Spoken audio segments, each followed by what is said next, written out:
देखिए, ये संविधान बचाने का समय है।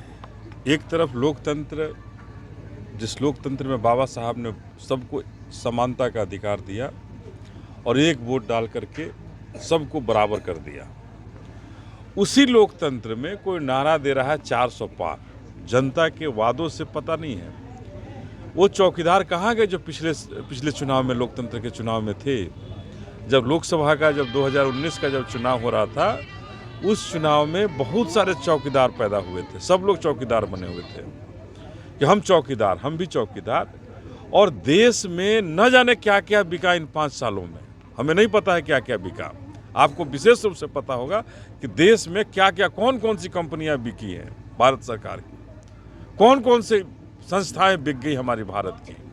और आज के समय में सुप्रीम कोर्ट को मैं धन्यवाद देना चाहता हूं, जिसने भारतीय जनता पार्टी का असली चेहरा उजागर करने का काम किया। ईडी और सीबीआई का रेड करा करके उन कंपनियों से हजारों करोड़ रुपया उगाही करने के लिए, और एक मनी लॉन्ड्रिंग के कंपनियों से आप उगाही करके हजारों करोड़ रुपया अपने खाते में जमा करा के लोगों को क्या धमक दिखाना चाह रहे हैं, क्या दिखाना चाह रहे हैं कि हमारे पास संस्थाएं हैं, मैं भारत में कुछ भी कर सकता हूं। तो इसी संस्थाओं के लिए और भारत में संविधान को बचाने के लिए ये जो 400 पार का बड़ा खतरनाक नारा है इनका, कि जनता के किए हुए वादों से कुछ भी नहीं करना चाहते हैं, ये केवल सांसद जीतना चाहते हैं। झूठ बोल करके, झूठे वादे से एक सांसद बनाना चाहते हैं कि 400 सांसद आ जाएंगे, हम संविधान को बदल देंगे। बहुजन समाज पार्टी कमर कस चुकी है।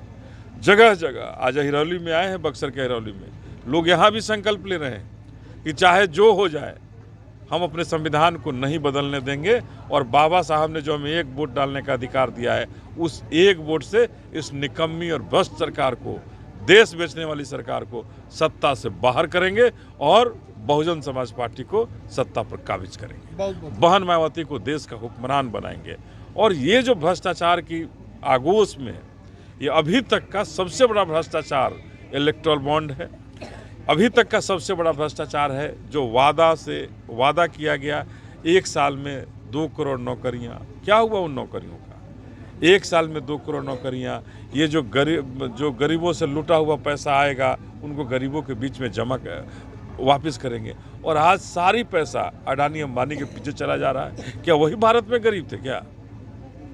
इसलिए हिरौली ही नहीं, पूरे बक्सर की जनता कमर कस चुकी है कि इस बार भारतीय जनता पार्टी को सत्ता से बेदखल करेंगे, बक्सर से हटाएंगे और बहुजन समाज पार्टी को काबिज करेंगे, अपने हाथी को जिताएंगे और बहन मायावती को देश का हुक्मरान बनाएंगे। बहुत बहुत धन्यवाद। देखेंगे यहाँ भी सारे लोग संकल्प ले रहे हैं, लिए हैं कि हम अपने संविधान को बचाने के लिए संकल्पित हैं और इस बाबा साहब के सुंदर संविधान को बचाकर बहुजन समाज के मान और सम्मान को बढ़ाने का काम करेंगे। और बाबा साहब ने सुंदर संविधान के बदौलत जो मान और सम्मान दिया है, उस मान और सम्मान को बढ़ाने का काम। लगातार 400 पार का नारा दिया जा रहा है एनडीए द्वारा, ढकोसला है या जनता को गुमराह किया जा रहा है? ये टोटली ढकोसला है, जनता को गुमराह किया जा रहा है। कहीं भी जनता इनके वादों में नहीं फंसने वाली है। और इस बार जो ये 400 पार का जो नारा दिए हैं, 400 नहीं, इस बार ये 40 पार करना इनको मुश्किल हो जाएगा। बक्सर जैसे लोकसभा में इनको प्रत्याशी, बक्सर का कोई बेटा कोई बेटी नहीं मिली, इनको हमारे शाहाबाद से कोई नहीं मिला, इनको बक्सर से बाहर के आयातित करना पड़ा। इससे स्पष्ट होता है कि भारतीय जनता पार्टी के पास उम्मीदवारों की बहुत बड़ी कमी है और ये जो कहेंगे वो नहीं करेंगे, इसीलिए बाहर से उम्मीदवार लाते हैं कि अगर जिताने की बात होगी तो जीत करके फिर इस क्षेत्र में नहीं आने का काम करेंगे। बक्सर को जिस तरह से यहाँ के स्थानीय यहाँ के वर्तमान सांसद ने बक्सर को बेचने का काम किया, बक्सर के विकास के लिए एक ईंट भी नहीं रखने का काम किया, उससे निश्चित है ये बक्सर बहुजन समाज पार्टी का होगा और भारतीय जनता पार्टी कहीं भी इस चुनाव में आसपास भी नहीं दिखेगी। तो निश्चित तौर पर देखिए, अत्याधुनिक सुविधाओं से लैस Gaur grade CBSE school Chougai nursery से 10 तक।